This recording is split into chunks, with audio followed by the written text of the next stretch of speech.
সারা West বেঙ্গলে আমরা হইচই ফেলে দিয়েছিলাম যে আমরা মাধ্যমিক স্তরের মতো প্রত্যেকটা স্কুলে একই দিনে আমরা নিজেরা কোশ্চেন তৈরি করে পরীক্ষাটা নিয়েছিলাম। সেই পরীক্ষাটা শেষ হয়েছিল আমাদের 12ই ডিসেম্বর এবং 13ই ডিসেম্বর থেকে আমরা শুরু করে দিয়েছিলাম যে আমাদের স্পোর্টসটাকে নিয়ে কালচার। এবং আমরা প্রথমেই টার্গেট করে নিয়েছিলাম যে স্কুলের ভিতর থেকে বেশ 34টা বাচ্চা বের করব এবং প্রত্যেকটা স্কুল থেকে আমরা 34টা বাচ্চা লিস্টও নিয়েছিলাম। কোনো এমন একটা স্কুল হয়নি যে সেই 34টা বাচ্চা লিস্ট দেয়নি, বেশ 34টা ইভেন্টের 34টা বাচ্চা লিস্ট। তারপরে আমরা সেখান থেকে বেস্ট জিপিতে বের করলাম, তারপরে সার্কেল। এবং এই বছর আমরা একটা সিদ্ধান্ত নিয়েছিলাম যে কোনো স্কুল থেকেও একটা বাচ্চা কোনোভাবে যেন মিস না হয়।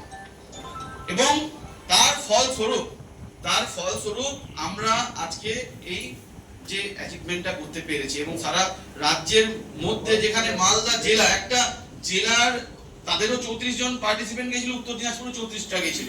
তো মালদা জেলা 34টা পার্টিসিপেন্টের মধ্যে মাত্র তারা 3টা অ্যাওয়ার্ড নিয়ে এসেছে। সেখানে আমাদের গোয়ালপুকুর সার্কেলের 6টা মাত্র বাচ্চা গেছে।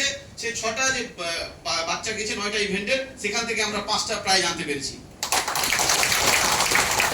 দক্ষিণ দিনাজপুর জেলাও আমাদের 2টো মাত্র প্রাইজ পেয়েছে জেলা হিসাবে বলছি। এবং বলতে খারাপ লাগে যে উত্তর দিনাজপুরে আমরা 9টা ইভেন্টে গেলাম, বাকি 25টা ইভেন্টে অন্যান্য সার্কেল গেল, কিন্তু কোনো সার্কেল একটাও প্রাইজ আনলো না। এটাও আমাদের একটা বড় প্রাপ্তি যে আমরা ঠিকমতো ঠিক জায়গায় আমরা আমাদের পরিশ্রমটা কাজে লাগিয়েছি।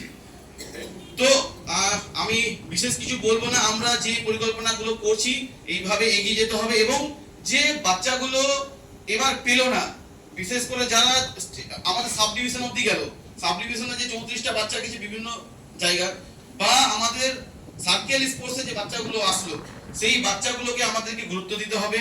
সেই বাচ্চাগুলোকে আমাদের দেখতে হবে তাদের যে নিউট্রিশনের জিনিসটা, আমরা যে উইপস খাওয়াচ্ছি, উইপসটা তারা ঠিকমতো খাচ্ছে কিনা, তাদের কোথাও যদি ঘাটতি থাকে তাহলে আমাদের যে সোর্সেস আছে, যেমন আমাদের হেলথ মেডিকেল অফিসার আছে, আমাদের কিন্তু অনেক জায়গা আছে, আমরা হেলথ মেডিকেল অফিসার আছে তাদের সঙ্গে কনসাল্ট করতে পারি।